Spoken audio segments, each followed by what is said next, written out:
tarde. Eu sou Laura Tresca, sou jornalista, sou cientista social, coordenadora de direitos digitais da Artigo 19 e recém-eleita conselheira do CGI.br como representante da sociedade civil. É um prazer estar com vocês hoje, nessa sessão principal, que trata sobre internet, pandemia e sustentabilidade. Essa sessão ela vai abordar os temas de internet e sustentabilidade na nova linha de temática inaugurada pelo IGF em 2020. A ideia da trilha do IGF se baseia na busca por compreender os impactos da internet e das TICs no meio ambiente e nas mudanças climáticas, além de compreender como essas tecnologias podem ser agentes de transformação e proteção do meio ambiente, da melhora da vida e preservação das cidades, da redução do impacto do carbono e por aí vai. Nesse sentido, a sessão também discutirá os impactos sociais da pandemia e como a internet e suas tecnologias têm operado na perspectiva de mitigar efeitos negativos, além de exercerem papel fundamental na criação e implementação de soluções a partir de lições aprendidas durante o período de restrições. Além de permitir que países e populações possam atravessar esse momento difícil e retomar seu desenvolvimento, tais soluções podem se revelar duradouras em direção a uma sociedade mais sustentável, em linha com os objetivos do desenvolvimento sustentável das Nações Unidas. A sessão terá duração de 1h30.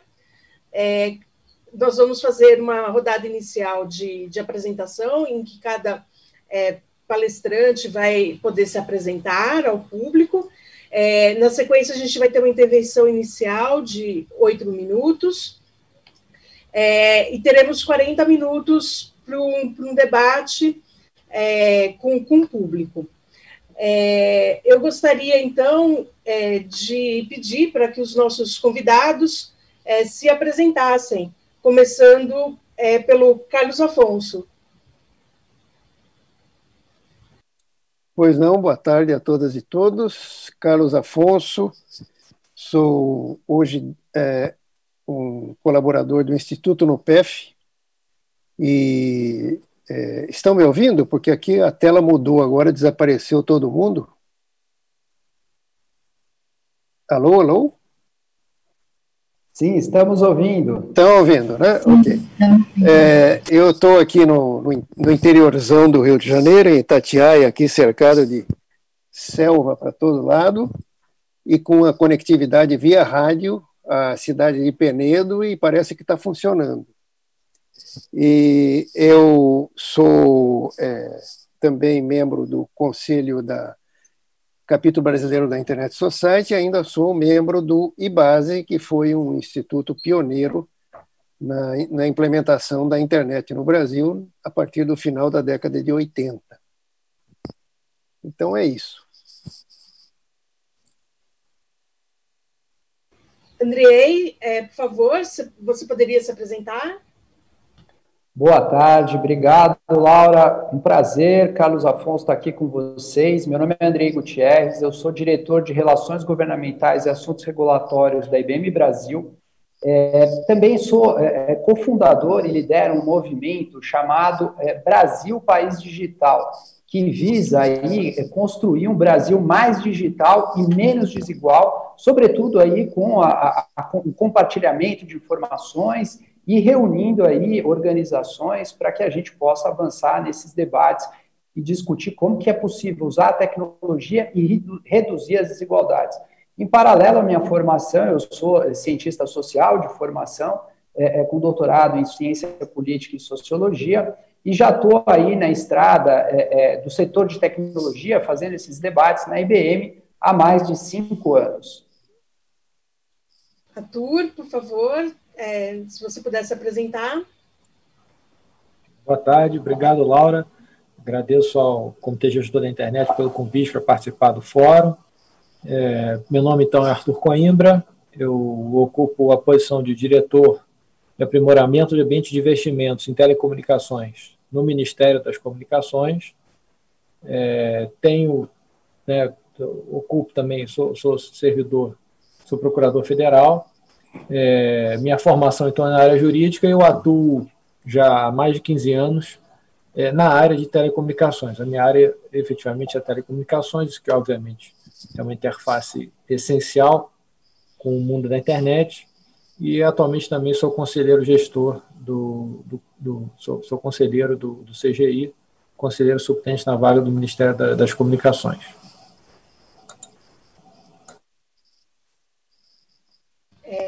Paulo, por favor, se apresente. Bom, boa tarde a todos e a todas. Sou Paulo Lopes, eu trabalho na Rede Nacional de Ensino e Pesquisa, na coordenação da Rede Universitária de Telemedicina.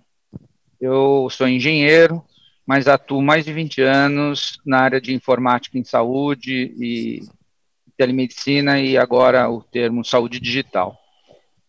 Também sou membro titular da Sociedade Brasileira de Informática em Saúde, que me indicou para concorrer à vaga de representante da comunidade científica e tecnológica. Eu sou suplente atualmente, e também atualmente sou secretário-geral da Associação Brasileira de Telemedicina e Telesaúde. É um prazer estar aqui com vocês. Nós tínhamos previsto para essa sessão a participação da Silvana Bahia, do LAB, mas ela teve um imprevisto de saúde e não pôde comparecer. E a Tatiana, gentilmente, se dispôs a dialogar conosco nessa tarde. Tatiana, por favor. Sim. Boa tarde, eu sou Tatiana Schor. Hoje eu ocupo o cargo de secretária executiva de Ciência, Tecnologia e Inovação no estado do Amazonas. Agradeço, acho que vai ser bem interessante a gente manter essa conversa, porque o Amazonas com certeza precisa de muita saúde, muita conectividade, e muita sustentabilidade.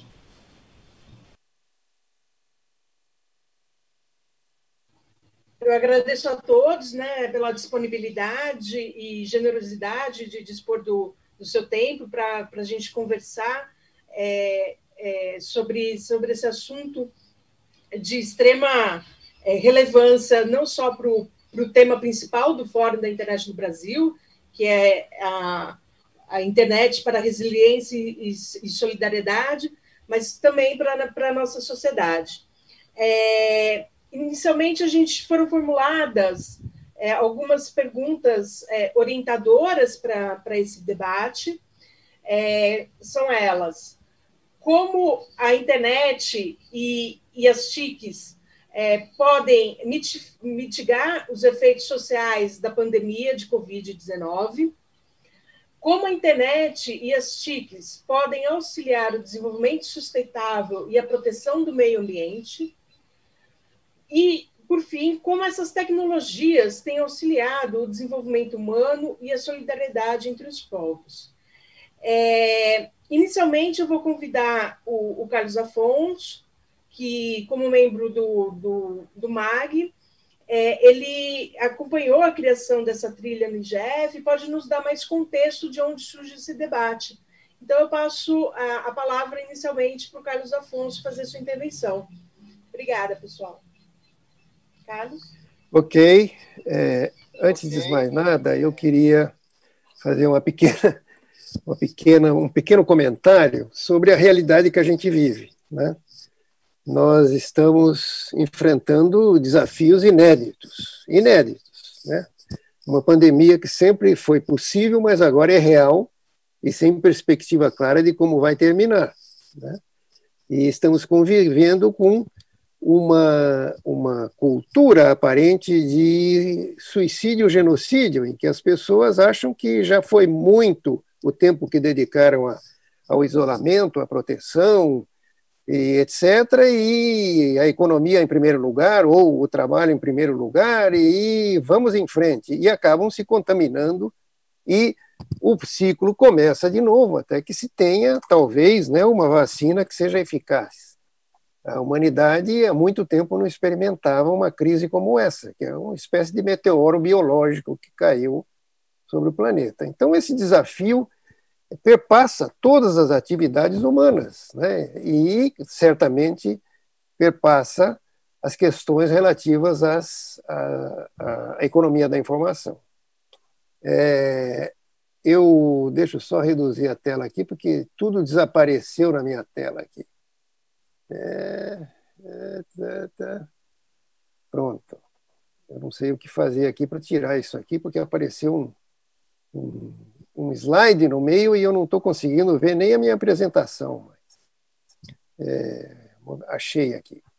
Bom, então, por outro lado, nós temos no Brasil, o Brasil é um país que tem paradoxos, né? É um país paradoxal, vamos dizer assim. Nós temos uma rede de comunicação da internet que é excepcional, é um exemplo para o mundo. Na verdade, eu me lembro dos canadenses dizendo que o Brasil era fantástico em termos de saber otimizar o seu tráfego interno, né?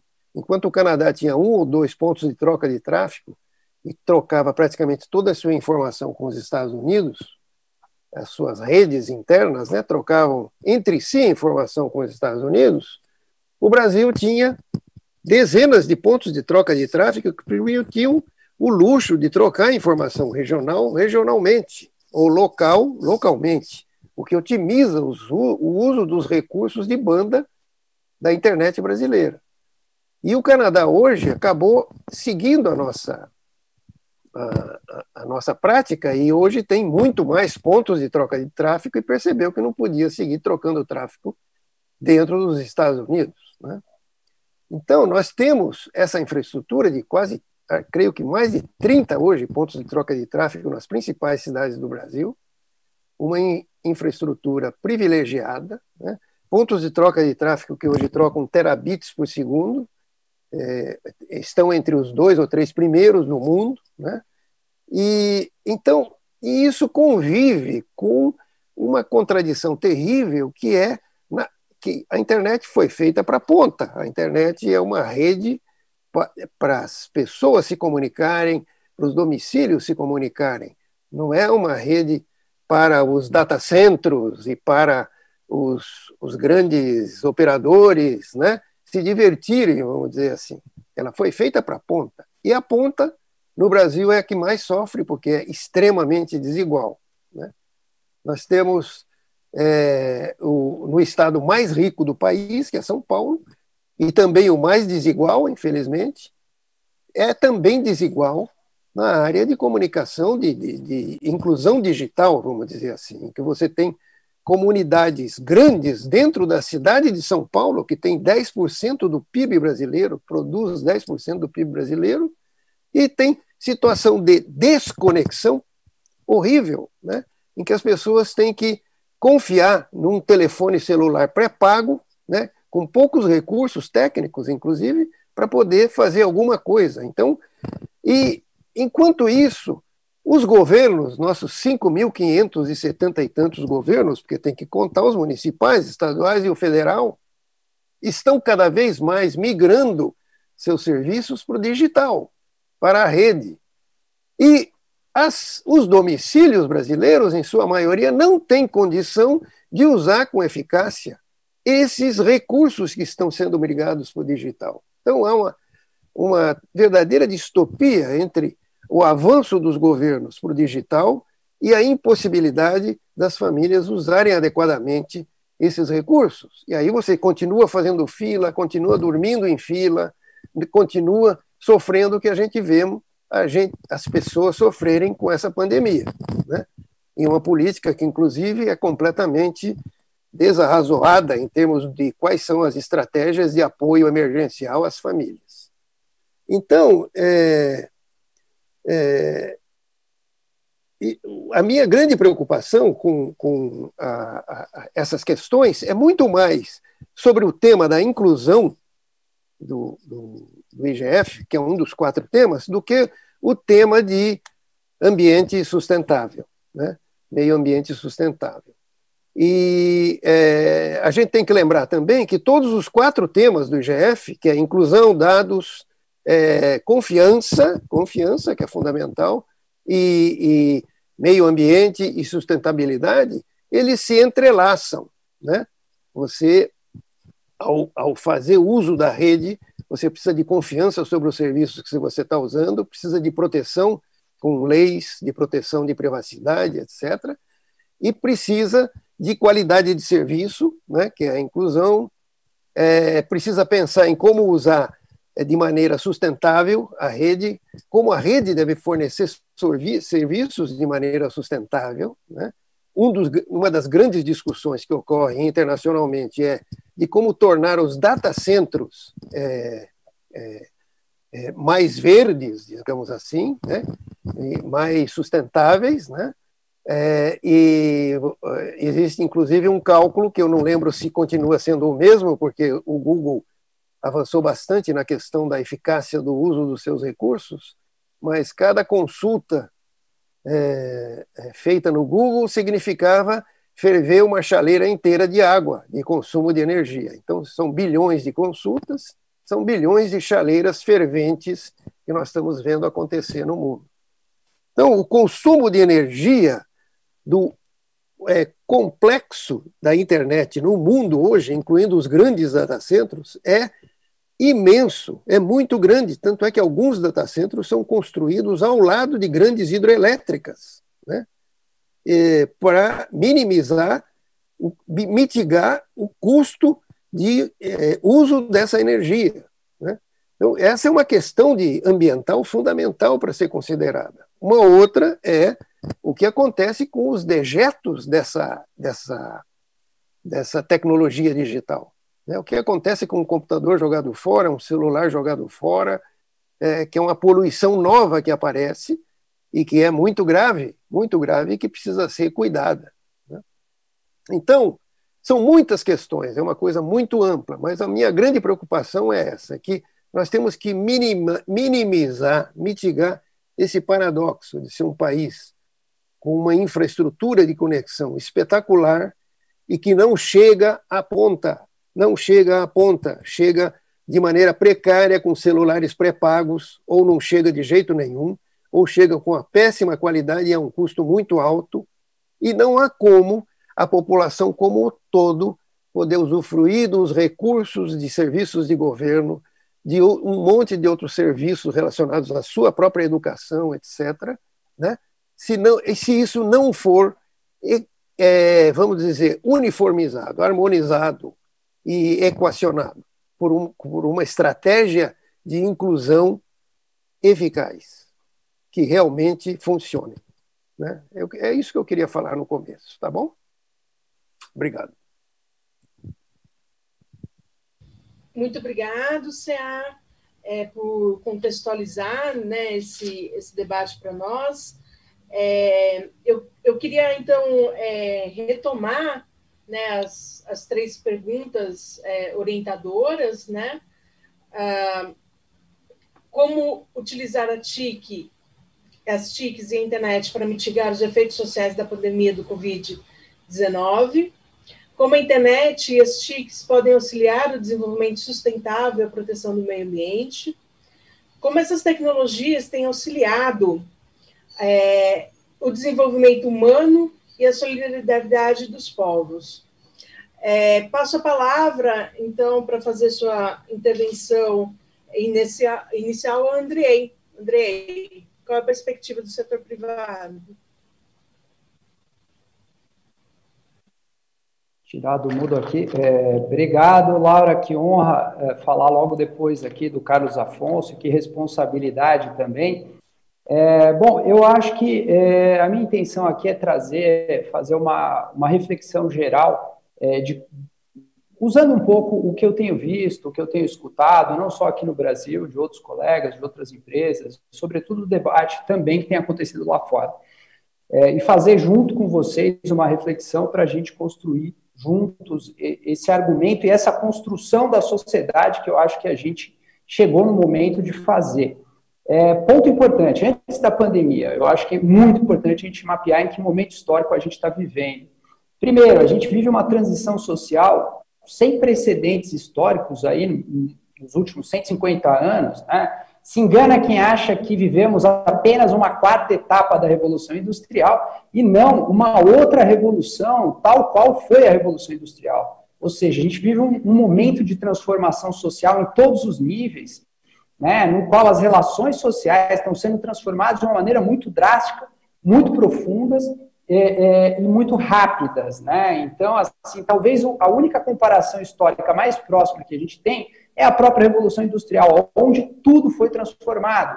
Ou seja, as relações sociais de produção, de consumo, as relações familiares, o conceito, né, da própria saúde aqui, que vai ter o nosso debate, né, com a industrialização de tudo que aconteceu, a gente está subvertendo essa sociedade e construindo outra. Então, um ponto que eu acho que é importante, até antes da gente começar aqui a nossa call, a nossa live, a gente estava fazendo uma brincadeira com, né, os colegas mais novos, né, que vêm de um outro paradigma de mundo, uma outra visão, né, que talvez a gente teria uma visão viciada daquela sociedade, eu que chamo industrial, né?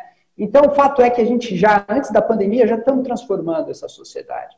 E a gente já via isso, a gente já vem pontuando, eu venho participando desses debates, que era necessário a gente colocar no radar, sobretudo as organizações públicas, privadas, sem fins lucrativos, no mesmo patamar que a gente tem as responsabilidades que já se tornaram consolidadas, responsabilidade ambiental, isso eu acho que já virou consolidada no mundo organizacional, responsabilidade social, né, o que as empresas fazem, as organizações fazem para melhorar os seus entornos e o ambiente social, e cada vez mais começou a entrar o conceito de responsabilidade algorítmica, né, o que essas organizações estão fazendo, considerando a sua transformação digital, para que elas tenham uma prática responsável de guarda, de coleta, de manejo de dados, né, de transparência, de não reproduzir vieses e discriminações, e de usar aí, avançando mais no debate, inteligências artificiais que sejam explicáveis, confiáveis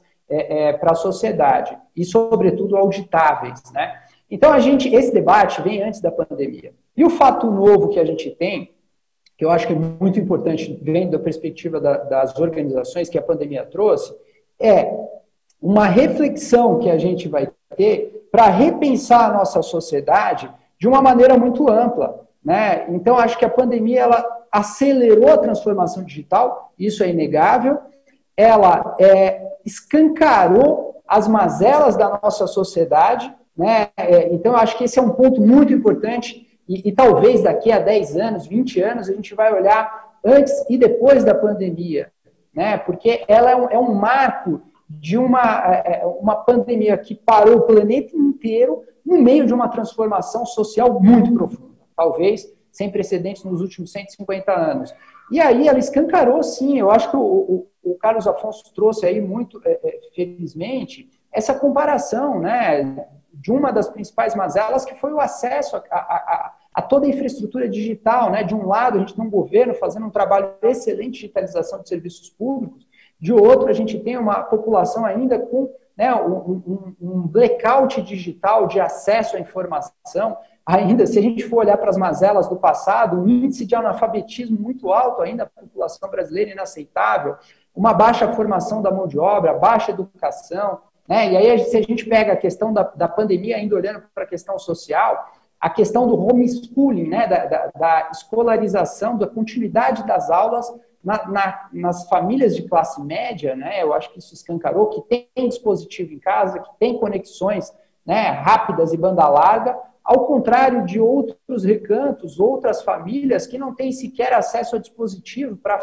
as crianças fazerem essas aulas, não tem conectividade, não tem um espaço adequado, né? Então isso já começou a mostrar a desigualdade de acesso, de oportunidades que a sociedade brasileira já tinha, né? A concentração de renda, né? E junto com a concentração de renda, o desequilíbrio de oportunidades que a gente viu, e estamos assistindo, sobretudo agora, há poucos dias o IBGE soltou, né, a questão do desemprego, ao mesmo tempo em que eu me considero um privilegiado, posso trabalhar de casa, com todos esses benefícios, né, da tecnologia, acesso a dispositivo, conectividade, a trabalho, né, com esse tipo de qualificação, a gente tem mais de 14,3% da população brasileira desempregado, né? E se a gente considerar todo esse contingente que está recebendo auxílio emergencial e não procurou emprego nos últimos 30 dias, que é o conceito de desempregado do IBGE, esse índice, né, vai aumentar muito mais.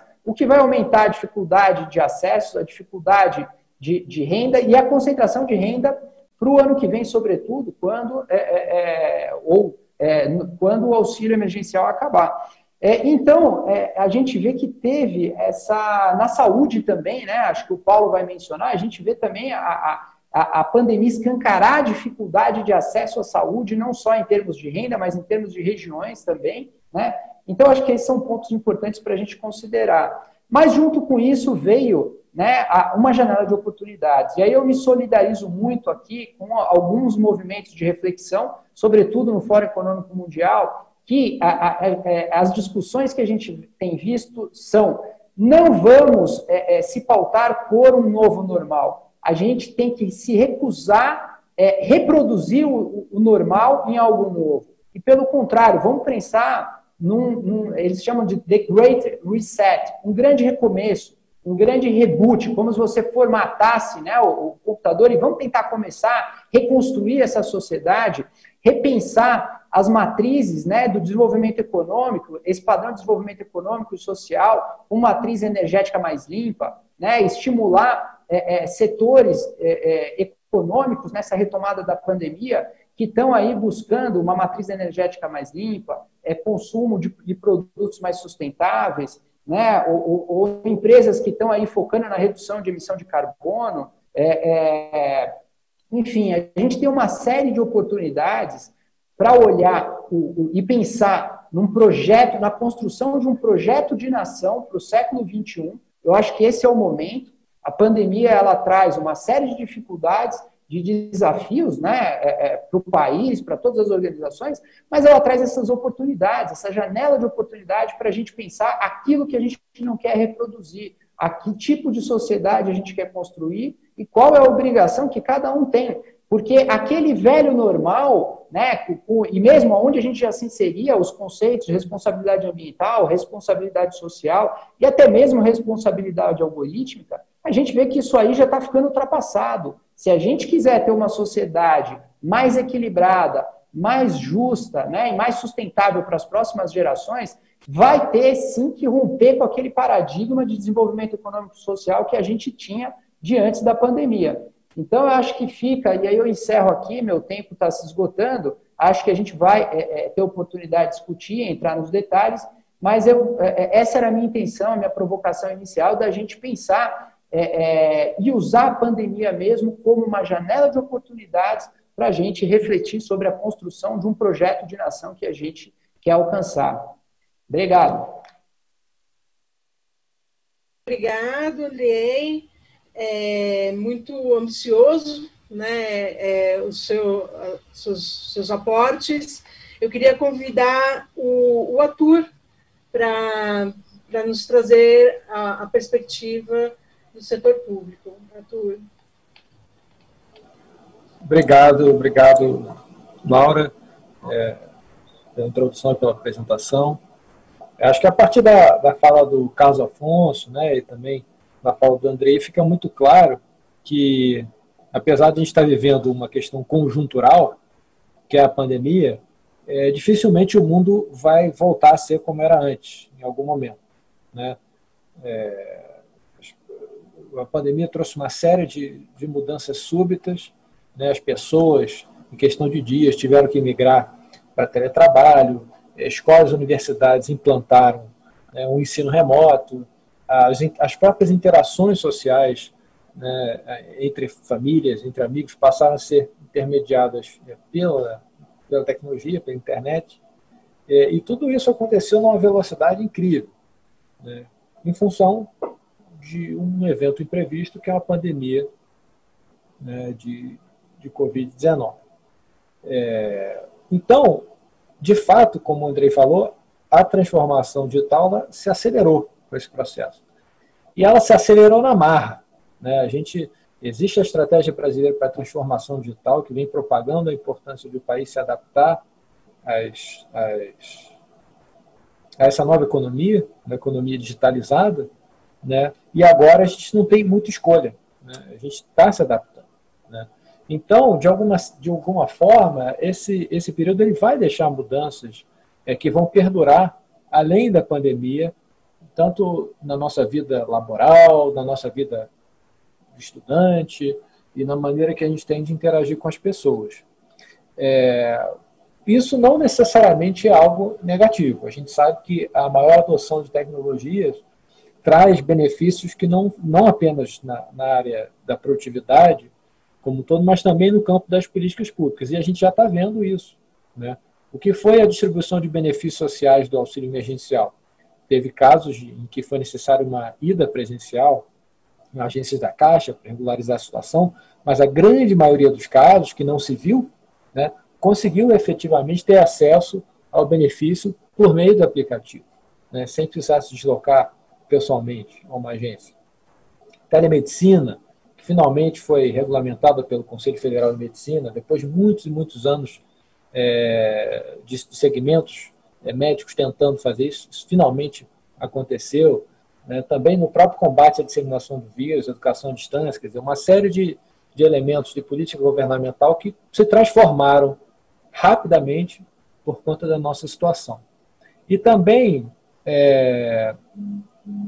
acabaram reconhecendo, né, foram forçados a reconhecer, de certa forma, que o desempenho de certas atividades que antes aconteciam de maneira presencial ou de maneira não digital, né, esse desempenho ele melhora e fica mais eficiente, mais preciso, mais produtivo, digamos assim, quando ele passa para o mundo digital e passam a ser desnecessários encontros presenciais para muitas dessas atividades. Então, no campo presencial, por exemplo, vários modelos de negócio tiveram que ser reinventados, plataformas digitais foram desenvolvidas rapidamente para que negócios tradicionais conseguissem continuar sobrevivendo, né? Além das próprias formas de relacionamento com o consumidor que foram criadas em decorrência dessa situação.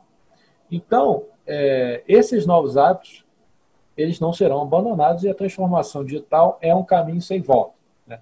E aí, nesse contexto, é claro, é sempre importante lembrar que tem que haver uma reflexão sobre os desafios que acompanham essa digitalização da economia e das relações. A gente está falando de desafios para a privacidade, desafios para a proteção de dados pessoais, para a segurança cibernética e também para a própria saúde mental de todos que agora são forçados, digamos assim, a se distanciar socialmente. Bom, a transformação digital, a aceleração da transformação digital, ela também traz um outro elemento que é importante, que é um impacto positivo na sustentabilidade da nossa economia e da nossa sociedade. Porque tanto as tecnologias digitais quanto a internet, elas contribuem positivamente para isso. Se a gente pega a matriz, né, de emissões globais de carbono, o setor de tecnologia de informação e comunicação, eles contribuem com alguma coisa em torno de 2,5% das emissões. Tá? Se pegar só telecomunicações, a gente está falando de 0,6% a 0,8% do total de emissões de gases de efeito estufa. Apesar dessa contribuição para o aumento da emissão de gases, o setor de TICs ele é capaz de reduzir significativamente a emissão dos outros 98% de gases de efeito estufa. Tá? Um estudo divulgado pela União Internacional de Telecomunicações, alguns anos atrás, ela estimou que as TICs, as tecnologias de informação e comunicação, seriam capazes de contribuir com a redução de 13% a 27% do total de emissões globalmente. E esse estudo já tem alguns anos, eu imagino que hoje esse número pode ser ainda maior, né? E esse número ele se concretiza quando a gente começa a olhar soluções para setores específicos. Então, de perspectiva de governo, a gente olha muito para setores de infraestrutura. Como é que esses setores de infraestrutura podem se tornar mais eficientes por meio das TICs? Um setor clássico é o setor de energia elétrica, né? O setor de energia elétrica no mundo ele é responsável por 27% da emissão dos gases de efeito estufa. Veja, o setor de energia elétrica, não apenas o campo energético, quer dizer, que é muito mais amplo, mas fazendo o fatiamento só da área de energia elétrica. Estamos falando de 27% das emissões de gases de efeito estufa no mundo. E quando a gente olha para o Brasil, como é que a matriz elétrica do Brasil, né? O Brasil ele tem 82% da sua matriz elétrica oriunda de fontes renováveis, 82%, enquanto a média mundial é em torno de 24%, 25%. Tá? Bom, então a gente pode pensar assim, o Brasil está muito bem em termos de energia elétrica, já estamos contribuindo o suficiente, né, para a sustentabilidade do crescimento econômico do mundo. Mas sempre tem aquilo que a gente pode melhorar. Então, um fator que chama bastante atenção no Brasil é o grau de perdas de energia elétrica. No Brasil, cerca de 15% de toda a energia elétrica produzida, ela é perdida. É perdida antes de chegar ao consumidor final. 15%. Entre perdas técnicas e perdas não técnicas. Tá? E qual é a solução para você reduzir essas perdas de energia elétrica? Bom, são soluções que vêm sendo adotadas de maneira talvez mais lenta do que poderiam, mas realmente vêm sendo adotadas pouco a pouco, que são soluções baseadas em internet. Soluções baseadas em internet das coisas. Tá? Tanto em relação ao smart grid, quanto em relação ao smart meter. Qual a importância do smart grid? O smart grid ele controla muito bem as perdas técnicas nas linhas de transmissão. Você consegue fazer um reconhecimento do consumo, reconhecimento em tempo real da evolução do consumo na ponta e despachar a carga energética coerente com aquele consumo. Com isso, você evita desperdiçar no envio de mais energia elétrica do que o necessário do que está sendo consumido na ponta. O Smart Grid é isso.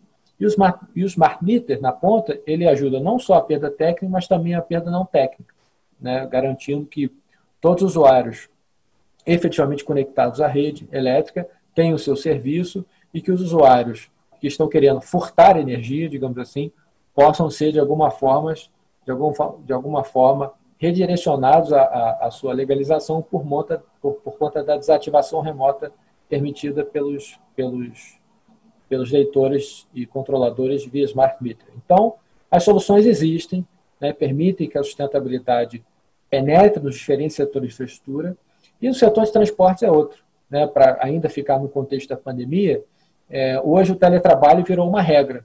O que antes era uma exceção, visto meio de soslaio, hoje agora é uma regra, que é o trabalho remoto. E quando a gente olha o setor de transportes, o transporte rodoviário, especificamente, ele representa 10% das emissões de gases de efeito de estufa no mundo. Só o transporte rodoviário. Né? Com o teletrabalho, tem algumas estimativas que apontam que quando você remove um empregado da empresa e ele não precisa mais ir e voltar todo dia e coloca ele em casa, trabalhando de casa, isso permite uma redução de até 40% das emissões de gás de efeito de estufa por empregado no ano. Ou seja, o simples fato de você fazer o teletrabalho, que é uma coisa que a gente está vivenciando agora. Então, é um pouco misturado, tanto a transformação digital que a pandemia nos trouxe, quanto a própria sustentabilidade da nossa economia, que é viabilizada por meio do aumento da transformação digital. Então, já concluindo a minha fala, a partir dos desafios que a pandemia trouxe, né, a todos nós, pelo menos uma lição é clara, né, que a transformação digital ela é um processo efetivamente inexorável. E quanto mais a nossa força de trabalho, nosso mercado e nosso governo, né, estiverem preparados para um mundo transformado digitalmente, mais a gente vai estar pronto, não apenas para enfrentar a pandemia, que é uma questão conjuntural, mas também para propiciar um maior crescimento econômico, inclusivo e sustentável no médio e no longo prazo. Obrigado. Arthur, muito obrigada pelas reflexões a respeito de infraestrutura energética. Certamente é um ponto fundamental nesse debate. Eu passo a palavra para o Paulo, mas antes eu queria pedir para quem está nos acompanhando a postarem seus comentários, as suas perguntas no chat do YouTube. Paulo, a palavra é sua. Obrigado, Laura. Bom, antes de mais nada, queria agradecer a comissão organizadora aí do fórum, porque eu acho que é um momento muito especial, esse momento que nós estamos falando, e agradecer em especial a professora Tanara, que é a conselheira, da comunidade científica e tecnológica que tem apoiado a questão da saúde digital dentro do escopo do Comitê Gestor da Internet, não só pela situação pandêmica que nós passamos, emergencial, mas porque o tema, de fato, é relevante. Eu acho que na pandemia, como disseram meus antecessores, a gente tem uma janela de oportunidade em que se ressalta algumas competências. E para poder responder as 3 perguntas aí, eu acho que eu vou aproveitar o meu tempo para falar um pouquinho sobre a experiência brasileira em saúde digital, mas não só no período da pandemia, mas antes, durante e depois. Né? Nós temos uma tradição de informática em saúde e telemedicina no país que não é de agora. Né? Se a sociedade vem vendo nos meios a palavra telemedicina, tem utilizado, as empresas têm utilizado, ela não começou hoje, ela já começou pelo menos aqui no Brasil, em projetos nacionais, pelo menos uns 15 anos. Né? Com um projeto do Telesaúde Brasil Redes, que é um projeto para atenção básica e de utilizar a tecnologia da informação e comunicação para esse atendimento na atenção primária, programa do Ministério da Saúde, a própria Rede Universitária de Telemedicina, do Ministério de Ciência e Tecnologia, mas operada pela Rede Nacional de Pesquisa, que introduziu a internet aqui no Brasil, pelo menos do ponto de vista acadêmico, tem esse projeto da Rede Universitária que congrega hoje 139 unidades de estabelecimento de saúde, hospitais universitários, e temos mais de 50 grupos especiais de interesse discutindo a saúde e o uso dessas tecnologias nas áreas profissionais da área de saúde. Tá? E aí eu queria ressaltar, nesses 15 anos, a importância da academia nesse cenário de prospecção e informação de pessoal, para que a gente possa trazer para a sociedade respostas em cenários como esse, que são críticos, e que tanto é importante a telemedicina para não só o atendimento e combate à pandemia, mas também para a continuidade dos serviços, dos atendimentos que são feitas para, principalmente, pacientes que são crônicos, né? E outros agravos aí, em outras doenças também.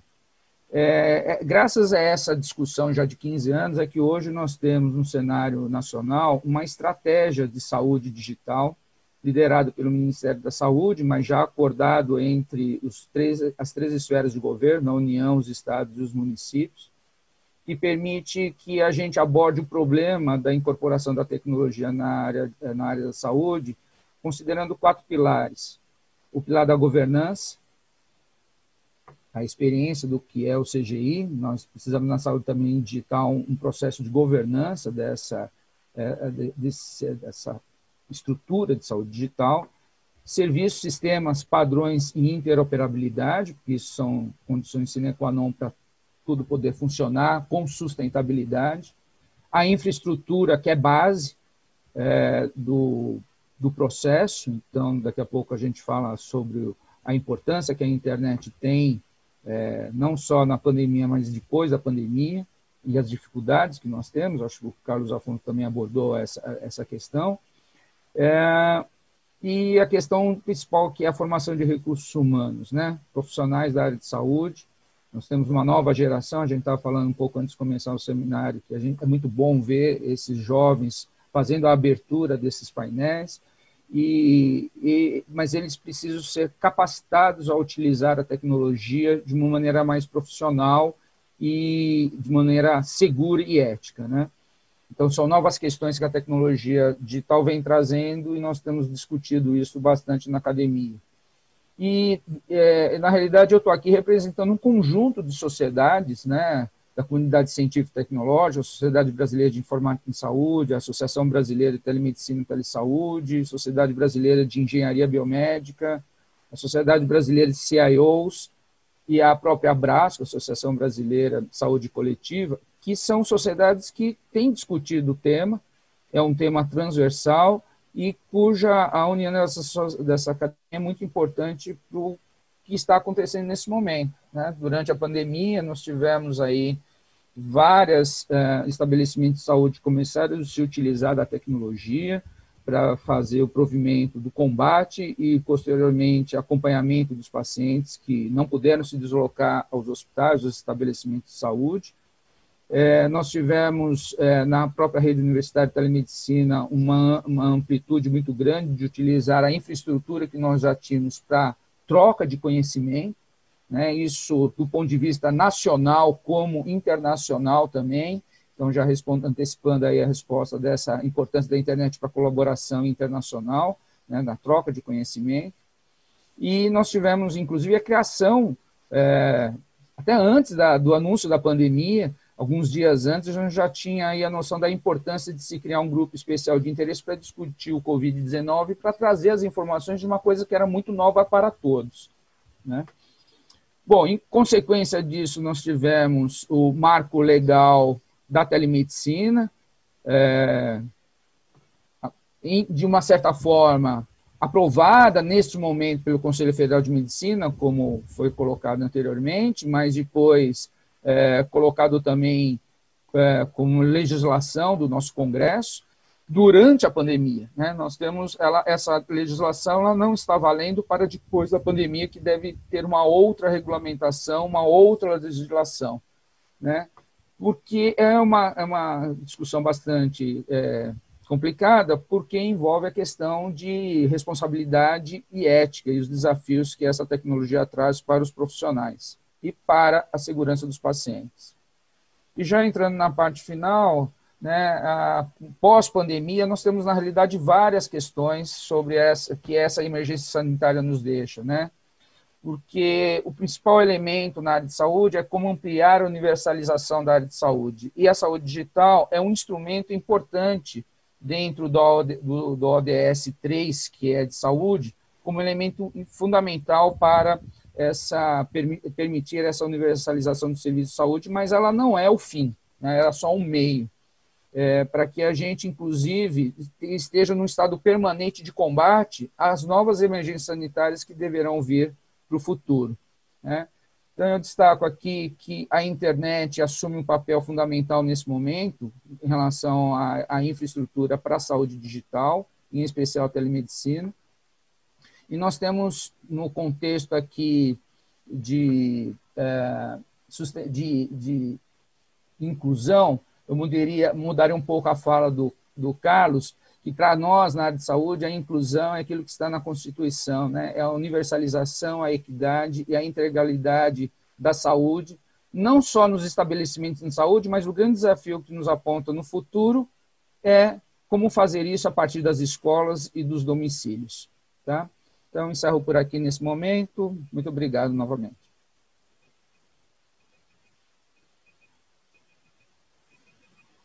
Obrigada, Paulo, né, pela perspectiva da saúde.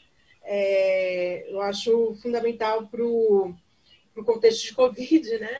Bem pertinente que a gente está vivendo.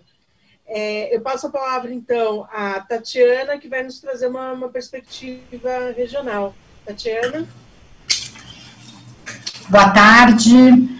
É interessante, né? Porque a Covid, ela mostrou algumas questões, né? Ela rompeu alguns mitos na Amazônia, né? O primeiro mito na Amazônia é de que é tudo isolado, né? Porque tem comunidade isolada, as pessoas estão isoladas. Se vocês perceberam, o estado em que a Covid entrou mais forte, mais rápido e alcançou os lugares mais longínquos foi no Amazonas, né? Então, o que a gente percebe é que existe uma forte rede de interação, de fluxos de pessoas e mercadorias por debaixo do dossel da floresta, que ninguém entende, né? Que ninguém vê, né? Quem não está aqui não vê. E que essa ilusão, né, de isolamento, né, tem trazido para o discurso uma interpretação de logística e de estrutura de logística muito pautado em algo que, na minha opinião, é extremamente arcaico, né, que são as estradas, né, querem resolver a questão do tal isolamento da Amazônia com uma infraestrutura de logística que é a estrada, meio-fio, sarjeta, ramal, vicinal, né. E eu tenho argumentado muito aqui no Amazonas do que o que a gente precisa de logística, mas hoje a logística é a logística digital, né? o acesso que essas populações podem ter às políticas públicas, né, às políticas de saúde, até medicina, ao atendimento mais personalizado e mais rápido por meio de uma rede, né, de computadores, por meio da internet, é sem sombra de dúvida algo impactante, né? A gente também começa a perceber toda uma movimentação do sistema financeiro na parte de digitalização e de acesso aos mercados por meio digital. E a Amazônia continua, aí sim, né, desconectada do mundo, e o Amazonas ainda mais, né? A nossa conexão de internet no interior do estado é muito precária, né? Logística nenhuma, né? Os que me antecederam falaram algumas coisas interessantíssimas, e aí uma, inclusive, é uma preocupação nossa no governo do estado, que é o fortalecimento do sistema de ciência, tecnologia e inovação no interior, né? Então, a gente às vezes olha a Amazônia, quem não conhece a Amazônia acha que é aquele tudo pintado de verde, né? E aí o Covid mostra que não está tudo pintado de verde, existe uma movimentação grande, falta, né, o acesso às políticas públicas, falta a possibilidade, né, de desenvolvimento como liberdade, como diria o Amartya Sen. E nesse sentido, a gente precisa olhar o sistema de ciência, tecnologia e inovação do Estado, né, com essa perspectiva. Então, se você pega a região da Tríplice Fronteira, Brasil, Peru, Colômbia, aqui no estado do Amazonas, quem não é daqui e não se localiza, se vocês pensam no mapa do Brasil, logo naquele cantinho esquerdo, lá em cima, tem o que a gente chama de Cabeça do Cachorro, né, que é o município de São Gabriel da Cachoeira, o município mais indígena do Brasil. Logo que acaba a Cabeça do Cachorro, vem uma linha reta, né, que foi uma disputa territorial entre Brasil, Peru e Colômbia, e quando essa linha reta termina e começa uma outra baguncinha lá para baixo, isso chama o Rio Javari. Nesse ponto de junção da linha reta com o Rio Javari é onde a gente chama da Tríplice Fronteira Brasil, Peru e Colômbia. Vocês olham no mapa, vocês não acreditam que lá tem 50 doutores, né?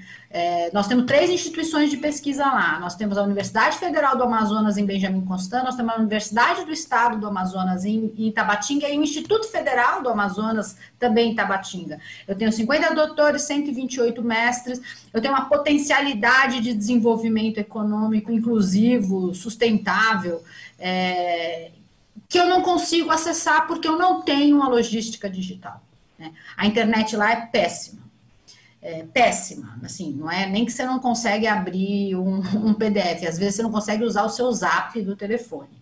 Então, a gente está, vamos dizer assim, vivendo temporalidades históricas que a gente não consegue resolver nessa enorme desigualdade que esse país está posto, né? E é nessa enorme desigualdade que a gente, se não resolver pelo menos essa possibilidade de acesso à tecnologia, tudo que eu discuti sobre mercados sustentáveis, bioeconomia, saúde pública, né, populações tradicionais, povos indígenas, eu vou ficar no discurso, né, eu não vou conseguir criar acessos dessas populações para o mundo, né, é a janela para o mundo.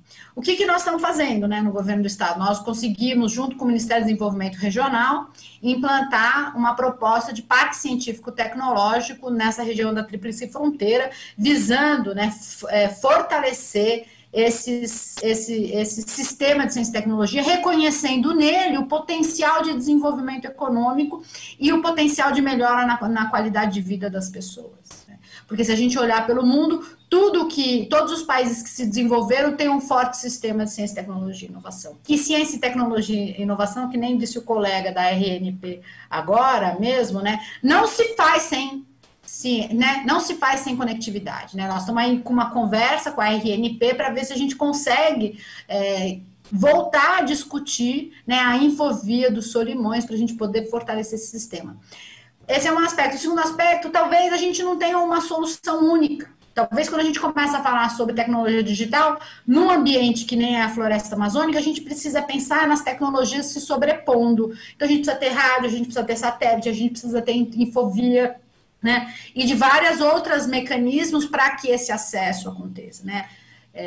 E aí tem aquela velha já discussão sobre a reformulação do fundo, né, do FUST, do Fundo de Universalização dos Serviços da Telecom, né? Mais do que nunca, nós estamos precisando, né, desses recursos para resolver a questão da conectividade na Amazônia e em outras regiões do país. Porque às vezes outro dia eu estava falando sobre essa dificuldade de conexão na Amazônia e tinha um colega do Rio de Janeiro também, né, com uma péssima de uma conexão.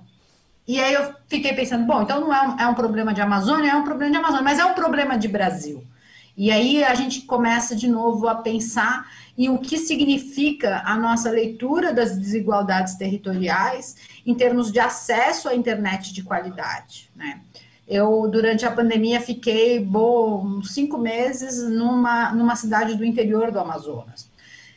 Eu tinham 3 provedores na cidade, eu assinei os 3 provedores. Aí uma companhia de telefone celular que tinha um 4G melhor. Peguei a telefonia de contato, porque senão eu não consigo, né? Eu não consigo nem brincar de home office se eu não tenho um acesso minimamente adequado à conectividade, né? Então, para nós do governo do estado, né, e entendendo a importância, né, de prover acesso às políticas públicas, né, e a pandemia mostrou isso claramente, a gente precisa mesmo encarar de frente esse desafio como país de chegar à conectividade. Então, é muito oportuno essa nossa conversa. Eu aprendo sempre bastante, porque eu não sou dessa área, eu sou da geografia, então eu acabo aprendendo muito ouvindo esses painéis sobre a conectividade, e nós estamos fazendo esse esforço de convencer, né, as empresas parlamentares, convencer as empresas parlamentares sobre esse tema importante. Então, agradeço de novo a participação.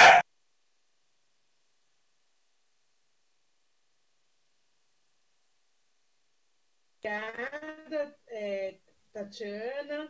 É muito importante essa perspectiva regional e de que a Amazônia, né, não está tão isolada como muitos poderiam imaginar. Eu acho que é fundamental para pensar as questões ambientais e de proteção do meio ambiente. Muito obrigada pelos seus aportes. A gente recebeu algumas perguntas. Peço desculpas se não está na ordem aqui, né? Teve um comentário recebido sobre a fala do CA. O comentário diz: muito importante a fala do CA sobre a desigualdade na conectividade de usuários finais. Tecnologias têm contexto. Não podemos nos sustentar em tecnologias desenvolvidas pelo e para o norte global. E, temos aqui uma pergunta do Rogério Matos, que eu vou pedir para o Andriei, né, para responder, que considerando a necessidade de ampliação do uso de TIC para aumentar a sustentabilidade em todas as atividades, a melhor saída seria a adoção do sistema em nuvens de grandes empresas da área? Se algum outro participante, painelista, gostaria de comentar, por favor, fique à vontade, mas eu queria que o Andrei pudesse responder essa. Eu acho, obrigado pela pergunta, viu, Rogério, né? Eu acho que assim, as empresas que vendem nuvem adorariam responder que sim, mas eu te diria que talvez a resposta seja não. Por quê? Porque a nuvem ela tem que estar armazenada em algum lugar. Né? Então, não necessariamente você usar a nuvem, automaticamente vai significar uma redução desse consumo de energia que o Carlos Afonso mencionou no início. Pelo contrário, o que é importante que as empresas que usam data centers ou que provêm serviços em nuvem assumam um compromisso de redução, né, de consumo de energia, otimização do consumo de energia nos seus data centers. Essas empresas têm que trocar a matriz por energia sustentável cada vez mais, energia renovável, e procurar otimizar e reduzir a sua pegada de carbono também, né? Eu acho que toda empresa tem que fazer a sua lição de casa. Do lado da IBM, aí eu posso mencionar, tem números, ela já vem nesse esforço de reduzir a matriz, reduzir a emissão de carbono. De 2005 para cá já foi 40% que que reduziu, e vem trocando a matriz por energia renovável de 2000, já bem nesse esforço, meados de 2000, já chegou a 47%, e a ideia é avançar até 2025, 55%, acabou de anunciar essa meta. Mas, enfim, o caminho é esse, é você trocar a matriz, reduzir o consumo, ter um consumo mais eficiente, 2, trocar a matriz energética. Lógico, aqui no Brasil, eu acho que o Arthur mencionou muito bem, a gente já tem uma matriz boa, né, sustentável, sobretudo, aí, que vem de uma energia limpa, que é a energia hidroelétrica, tem outros efeitos que têm que ser considerados, mas do ponto de vista de emissão de carbono, ela é limpa, enfim. Mas eu acho que todo mundo tem que fazer a sua lição de casa. Eu só pego um comentário aqui nas falas que eu acho que vale a gente pontuar e já ir para o debate, que a gente vê que a tecnologia não tem que ser a panaceia, né? A tecnologia vai resolver tudo. O que a gente está vendo é que a tecnologia ajuda, né? A tecnologia pode impulsionar, mas se não tiver vontade organizacional, vontade política para mudar os padrões, né, e efetivamente usar a tecnologia para fazer mudança de paradigma, a gente vai acabar reproduzindo o mesmo padrão de desenvolvimento que não é sustentável. Então, eu acho que a gente precisa, a tecnologia é muito importante, sim, mas a gente tem que ter muita atenção para fugir do determinismo tecnológico e desse conceito de que a tecnologia vai resolver tudo, né? E olha que eu venho de uma empresa de tecnologia.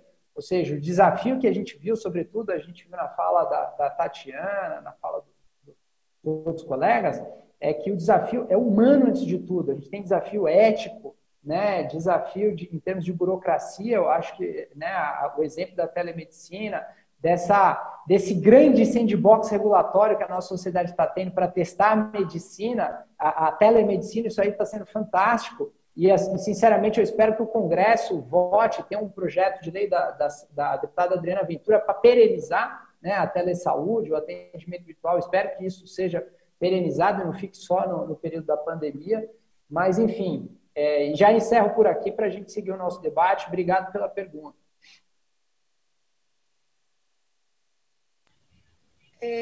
Obrigada. Eu queria que o Arthur respondesse, né? Conseguiu de aumentar a disponibilidade da internet, especialmente aos mais pobres, nesse contexto de urgência da Covid-19, isso não trouxe ainda mais dificuldade para o crescimento sustentável?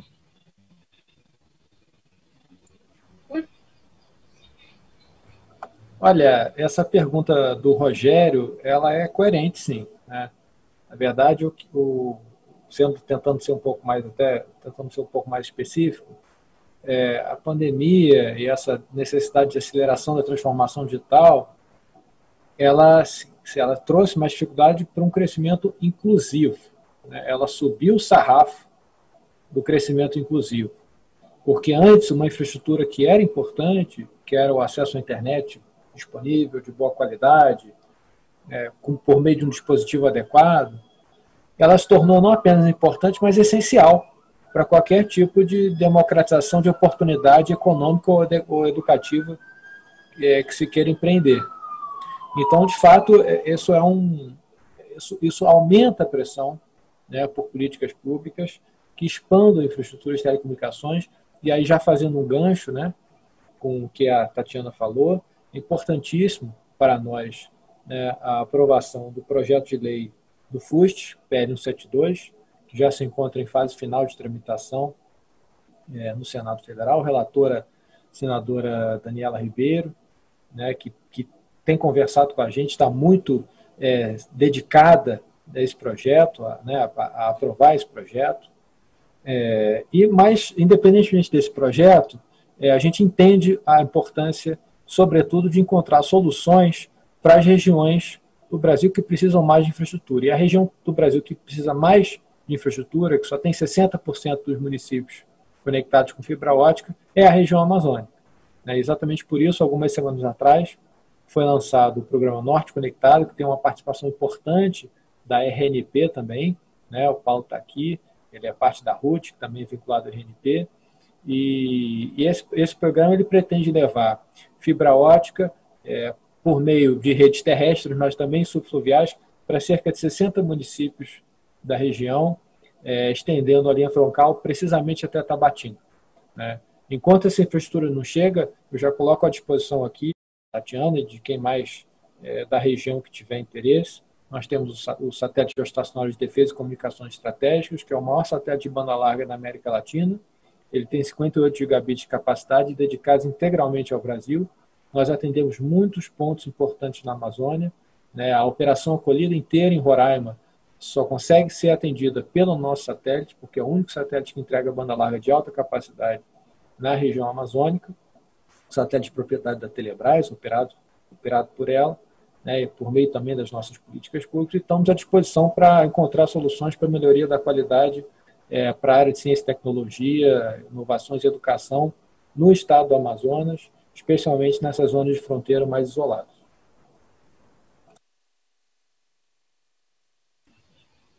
Algum outro painelista gostaria de comentar?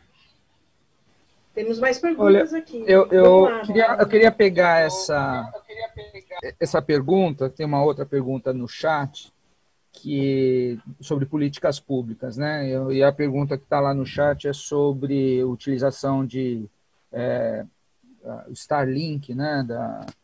Que foi comentado sobre constelação satelital. E eu vejo o seguinte, quer dizer, eu acho que não é só se a gente pensar nas companhias de comunicação, que a gente chama na nossa área de companhias entrantes na área de saúde. E não é de agora, né? Já tem pelo menos uns 10 anos que as grandes companhias perceberam que a saúde é uma grande parte dos gastos dessas companhias quando a gente trata de benefícios, né, para os seus colaboradores. Então, elas se perguntaram por que a tecnologia não poderia ajudá-las a reduzir gastos e começaram a tratar e perceber o potencial de mercado que a saúde representa para essas companhias de comunicação e de tecnologia da informação de maneira geral. Isso é muito importante, né? Não acredito que apenas o setor público tenha a capacidade de resolver todos os problemas. E aí, pegando a fala do Andrei, né? Eu sou engenheiro também, fico bastante à vontade de dizer que a gente não pode partir da tecnologia, mas a gente tem que partir dos problemas. E nem todos os problemas são resolvidos apenas com tecnologia. Se nós não tivermos recursos humanos por trás dessa tecnologia, a gente não consegue avançar. Então, os problemas vêm antes das soluções. Então, o cuidado que nós temos que ter com essas companhias entrantes é que elas veem a saúde como um mercado. E, por isso, políticas públicas que regulamentam o público com o privado são muito importantes para que a gente possa ter na saúde aquilo que é o preceito do Sistema Único de Saúde, né? Apesar do Sistema Único de Saúde a gente também falar que tem a saúde suplementar, ele faz parte do Sistema Único de Saúde que prevê a universalização, equidade e integralidade. Então, se as companhias vierem com esse espírito e políticas, né, também que sejam apropriadas para o setor saúde, não vejam apenas como um número, um cifrão, mas sim como uma área social bastante importante, assim como é a própria educação, eu acho que a gente deve acelerar. A questão do satélite, só quero lembrar que o satélite eles têm um modelo que é diferente daquilo que nós estamos falando, né? Quando a gente fala de telemedicina, os problemas estão nas pontas. É nas pontas que são geradas informações e não nos centros. Então, os processos de comunicação por satelital, eles têm que ter um upload para o satélite bastante largo e alta disponibilidade, porque saúde não pode prescindir de uma nuvem, de uma condição climática que impeça a utilização desse meio.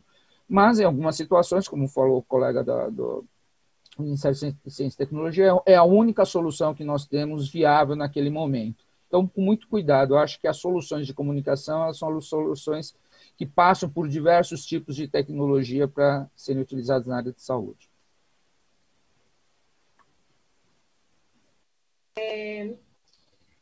Carlos Afonso, você tem se dedicado bastante à questão da conectividade e ao tema das redes comunitárias.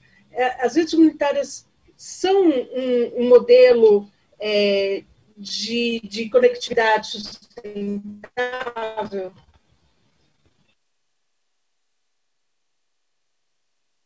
Alô? Ok, estou aqui. Obrigado, Laura.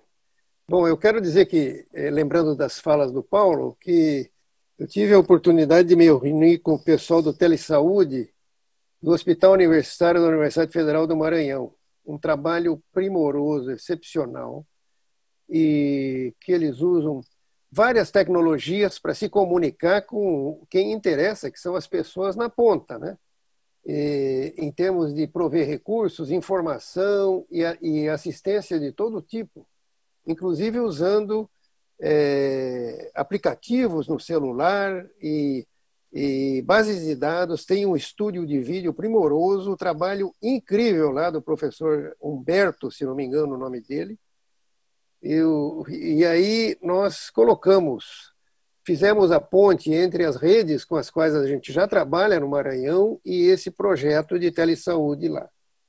E essas redes, elas não são a solução, isso que é interessante. Elas são algo que pode ser feito agora para mitigar o problema da conectividade nessas comunidades de menores recursos e, em certa medida, isoladas. Mas a solução é um projeto nacional de inclusão, né, que entregue conectividade a todas as comunidades, a todos os domicílios, com a qualidade que é exigida hoje. Qual é a qualidade que é exigida hoje? É a qualidade, por exemplo, que nos permite fazer o que estamos fazendo agora, né? Mesmo que não seja via vídeo, mas que seja via áudio, né? E tem mais. Depois da pandemia, isso vai continuar. Nós experimentamos usar esses recursos multimídia para nos comunicarmos e fazermos nossas conferências e vamos continuar usando, porque isso é excepcional, significa, entre outras coisas, redução de custos.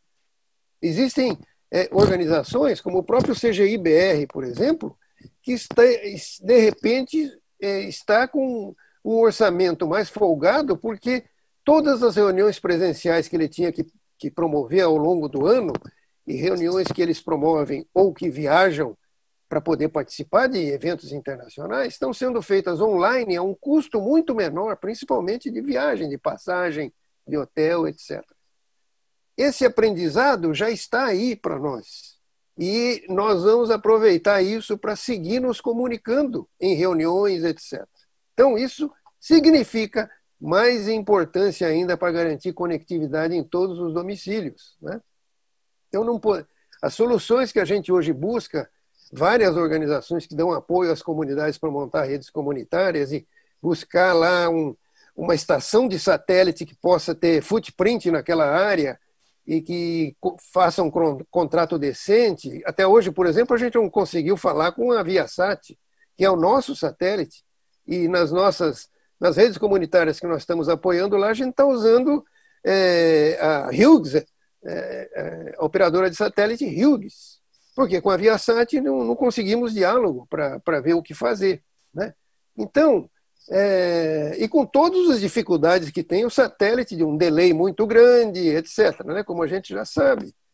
Então, se essa rede comunitária que nós instalamos lá para uma comunidade quilombola, na verdade, ela puder ter um link permanente de rádio terrestre de alta qualidade, né, que chegue à municipalidade onde está essa comunidade quilombola e entregue serviços a ela, essa é a solução definitiva, né? Se chega fibra ótica nesse município, como diz o meu querido amigo Nelson da RNP, isso é a prova de futuro.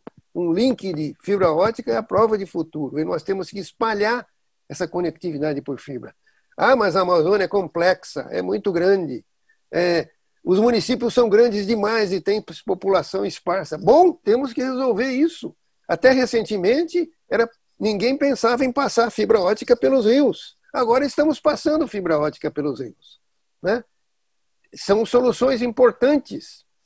Então, o que eu quero dizer é isso. Importante fazer redes comunitárias hoje para servir essas populações que estão isoladas, que estão desconectadas, ou com aquela conectividade péssima de um celular pré-pago com a franquia caríssima e pífia.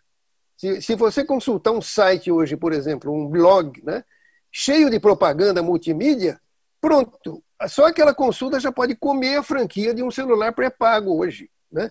Então, essa não é a solução. A solução é, fundamentalmente, conexão permanente domiciliar e o celular como auxiliar dessa conectividade. Essa é que é a visão, essa é que é a visão correta. Ah, mas esse cara é um sonhador, 75 anos e não parou de sonhar, né? Eu vou continuar sonhando, porque esse é o caminho. E é um absurdo que o estado mais desenvolvido do país, né, que tem toda a riqueza que ele tem, cuja capital produz 10% do PIB brasileiro, é incapaz de dar conectividade decente para os seus cidadãos, os domicílios dos seus cidadãos, dentro da cidade de São Paulo, né? Então, essas são coisas que nós temos que remover do nosso caminho. Isso não pode acontecer mais. Tem que haver uma estratégia nacional que resolva um problema desse, né? Telesaúde depende disso, né? Telesaúde de qualidade depende disso. Você não está sonhando sozinho, não. Eu acho que essa é a ideia de todos aqui, né? Eu acho que o fato de trazer esse tema para esse painel aqui é exatamente para dizer o quão importante é a internet, não só para a saúde, mas uma série de atividades econômicas e sociais, principalmente sociais, e a gente tem que ter estratégia para realizar esse sonho. É isso que eu concordo com você. Estratégia que funcione, né, Paulo? Exato. Não, mas eu acho que nós estamos caminhando. Eu estou nesse cenário uns 20 anos e eu venho percebendo que a gente tem participado de uma sucessão, né? Hoje, o fato da gente ter uma estratégia que alinhe, né, e que diga que para resolver o problema não basta a gente também ter a internet, a gente precisa ter os sistemas, precisa ter as pessoas e principalmente o processo de governança, porque você não faz isso uma vez, você faz isso continuamente, né? Então, acho que espero que a gente possa se espelhar no que é a pluralidade do comitê gestor da internet para a gente montar isso também na saúde, como é tradicional na saúde. A saúde é um organismo de controle social, né? A sociedade participa ativamente das políticas públicas de saúde. Perfeito. Inteiramente de acordo, Paulo. Inteiramente de acordo. Obrigado, Carlos Afonso. Obrigado, Paulo. A gente está chegando no tempo final, na reta final do nosso painel. Eu queria fazer uma última pergunta, pedir para a Tatiana responder, e depois eu vou passar a palavra para vocês fazerem 2 minutinhos cada um para fazer suas considerações finais. A Carol Magalhães, ela perguntou, além de ajudar na redução de gases de estufa, como citado pelos painelistas, como as TICs podem colaborar para identificar e combater crimes ambientais que têm crescido no Brasil? É interessante que isso me lembrou que, alguns meses atrás, foi lançado um aplicativo, né, para você fazer denúncias de desmatamento. E aí eu fiquei pensando, puxa, com as dificuldades de conectividade que a gente tem na região norte, como é que as pessoas vão usar um aplicativo para denunciar desmatamento? E aí ela completa a pergunta dela, né, a Carol Magalhães. O Brasil precisa usar mais ou melhor a tecnologia para conseguir combater de forma eficiente as queimadas e o desmatamento? Tatiana, você pode responder para a gente essa?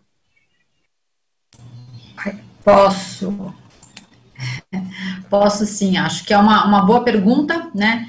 E que, na verdade, nos leva a uma questão anterior, né, que é a assimetria de informação. Um dos grandes problemas que nós temos hoje na Amazônia, e eu acho que no Brasil em geral, é a assimetria de informação. Então, a gente não tem clareza, né, de como estão os processos que estão acontecendo na base, né? Então, onde está desmatando, onde está queimando, de que forma está desmatando, de que forma está queimando, é o que a gente vê, é o curto prazo. Mas a gente tem todo um outro conjunto de assimetrias de informação, principalmente quando a gente começa a olhar as cadeias de valor da sociobiodiversidade, né, e começa a perceber que existem hoje estruturas de mercado da sociobiodiversidade que são extremamente perversas, né, que elas tomam, né, elas recolocam o tempo todo essas desigualdades sociais. Então, você pega, por exemplo, eu vou dar um exemplo que é um exemplo para mim fácil de dar, que é o pirarucu manejado. O pirarucu é um peixe fantástico, pulmonado, que sobe a superfície para respirar e que no Amazonas se criou uma metodologia pelos próprios pescadores de contar o número de peixes dentro de lagos na Amazônia, porque os rios formam lagos, e que cada vez os pescadores já experientes, eles conseguem saber o tamanho do peixe a partir das ondas que ele forma ao respirar. Então, você consegue saber quantos adultos você tem no lago, quantos juvenis, e a partir disso você cria uma cota de pesca. E é uma pesca de manejo, né? Então você não tira todo mundo, você tira 30%. E já 10 anos desse processo de pesca de pirarucu, a gente viu uma retomada dos lagos, os lagos estão se fortalecendo, está tendo mais diversidade dentro dos lagos, as comunidades se fortalecendo, é tudo muito bacana. Só que o que acontece? Quando esse manejador, né, vai vender o peixe dele, ele precisa de dinheiro. Né, e precisa muito de dinheiro, o Estado demora para pagar, já tomou golpe de muita gente, então ele vende para quem ele costuma vender sempre, o atravessador, o aviador, por R$4, R$4,50 quilo. A Conab, quando ela faz o preço do pirarucu, ela estipula o preço mínimo de R$7 e pouco o quilo. O custo do manejo, né, calculado pelo coletivo do pirarucu aqui do Amazonas, é R$11 R$11 o quilo, né? Então, o que está acontecendo? A gente não tem uma dificuldade enorme de saber como se forma preço nessas estruturas de mercado. Se a gente quer fazer um movimento em prol da sustentabilidade, a gente quer trabalhar questões relacionadas à justiça social, a gente precisa diminuir a assimetria de informação, né? E aí a tecnologia da informação tem um papel fundamental nessa diminuição, né? A gente precisa incorporar nos processos da bioeconomia, da sociobiodiversidade, das cadeias de valor, tanto nos processos de gestão e governança, quanto nos processos de produção e logística, quanto nos processos de comercialização, inovação tecnológica, né? Desenvolvida localmente, porque é tão específico, porque não dá para você tem que conhecer a realidade para poder fazer isso. E nesse sentido, a tecnologia da informação tem um papel fundamental. E o que eu acho muito interessante, às vezes as pessoas também olham para a Amazônia, só pensam em bioeconomia, em floresta, mas nós temos hoje no Amazonas, né, um potencial de tecnologia da informação incrível, né? Nós somos um estado exportador de cérebros da área da informação, né? Nós temos aí na UFAM, no Instituto de Computação da Universidade Federal da UFAM, os mestrados e doutorados com notas altíssimas, né? A gente tem, se vocês pegarem, eu fiz rapidamente esse levantamento, se vocês pegarem as principais empresas de produção de digital, do mundo digital, você sempre tem alguém que foi formado em Manaus, né? Então, Manaus exporta esse cérebro. A gente tem muita gente capacitada aqui, né? Jovem, desde essas startups, inovação, que estão aptos a fazer isso, né? Então, a gente já tem quase como se tivesse esse ecossistema posto, né? E o que nos falta é a logística disso chegar nos lugares, né? A logística digital. O que nos falta, eu imagino, talvez, né? Se a gente tivesse resolvido a conectividade da internet para o interior do estado, que seja por satélite, que seja por fibra ótica, que seja por rádio, que seja por tudo junto, por telefonia, 5G, chinês, não chinês, no que for. Na verdade, eu acho que quanto mais e mais diversificado for, melhor, né? Porque a gente tem, eu sempre falo, uma sociobiogeodiversidade. A nossa diversidade geográfica ela é muito grande. Então, não tem uma solução única. Se a gente tivesse isso instalado, a capacidade que teríamos de produção local, né, regional e até nacional, para soluções de pequenos problemas ao longo das cadeias produtivas e que essas cadeias, assim, ganhassem mercados mais qualificados, talvez essa fosse a nossa melhor arma para o desmatamento.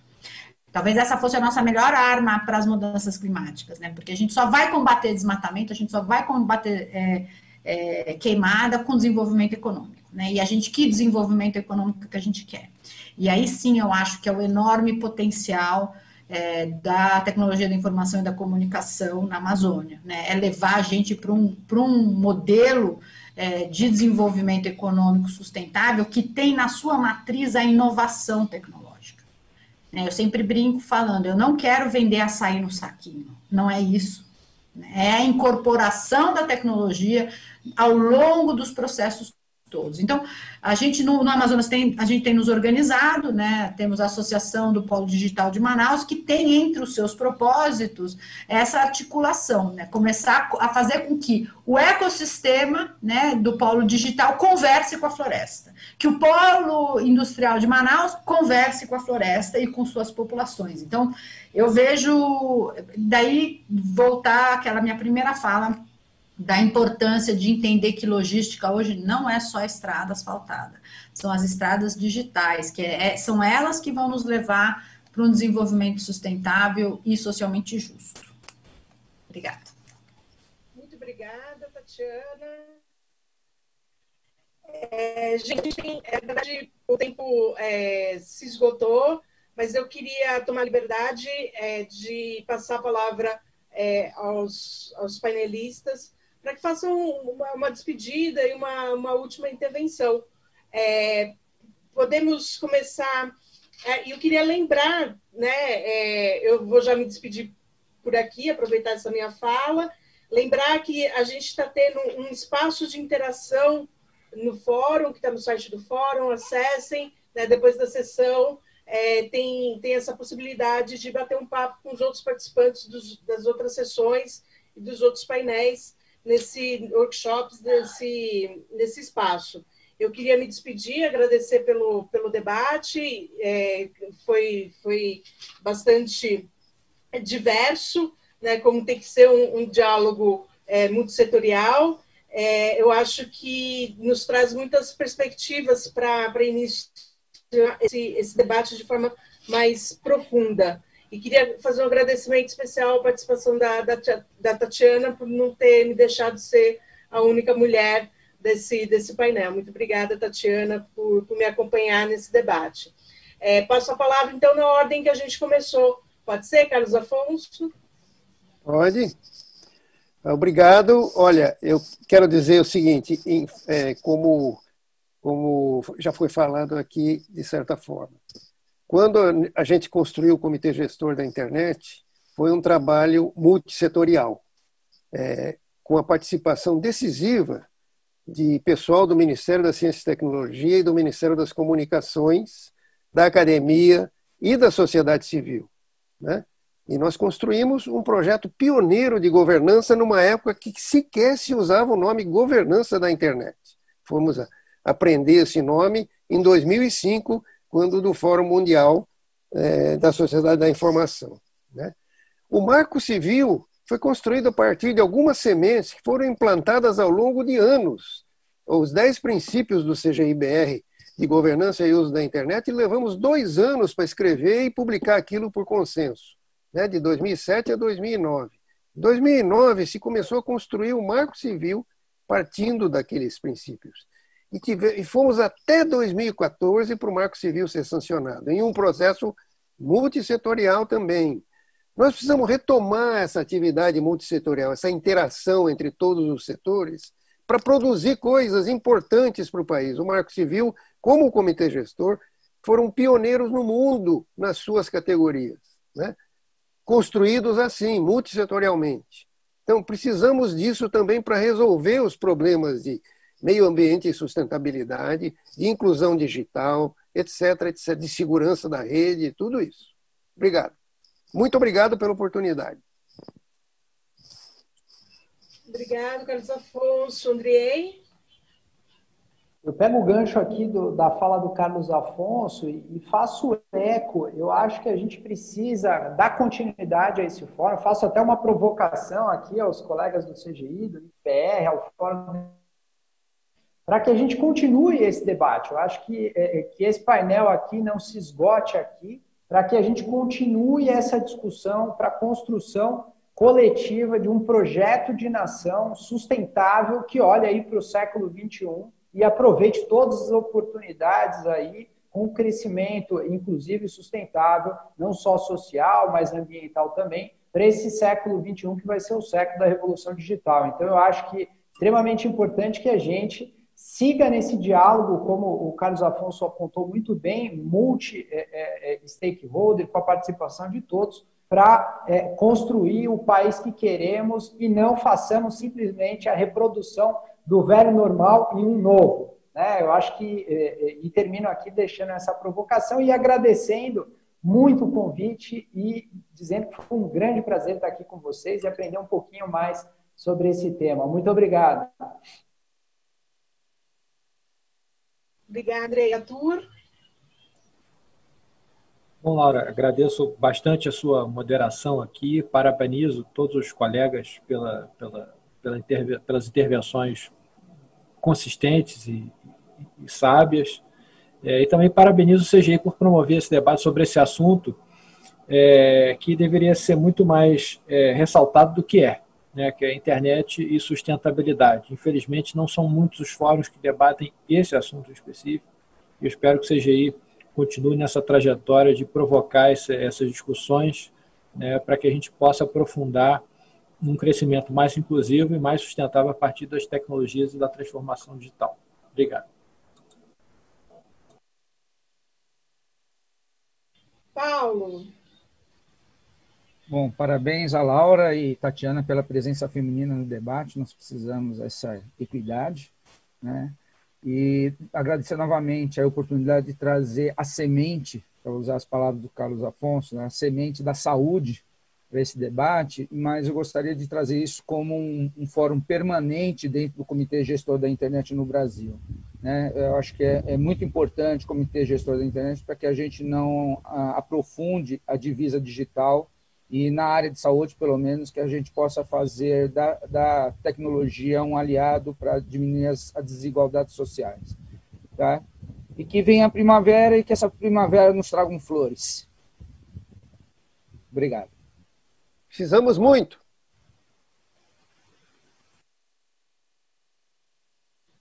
Tatiana.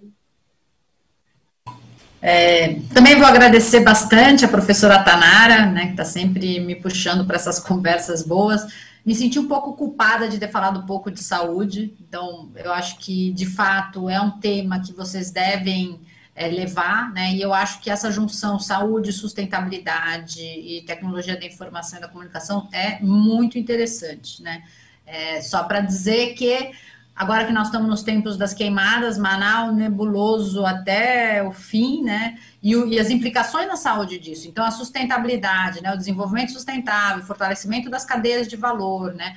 E a conservação da floresta em termos de manutenção da qualidade do ar e da saúde da nossa população, ela é inquestionável. E o papel que a tecnologia da informação e que a internet pode ter em nos ajudar nessa conservação do bioma é muito maior do que a gente costuma pensar. Então, eu fortemente incentivo vocês a montarem essa governança na internet e que estes temas venham à tona. Eles são temas muito importantes. Então, agradeço, obrigada, Laura, e obrigada aos colegas. Pessoal, então, está encerrado o nosso painel. Reforço o convite, então, para vocês participarem do espaço de interação do fórum. Grande abraço a todo mundo. Obrigadão.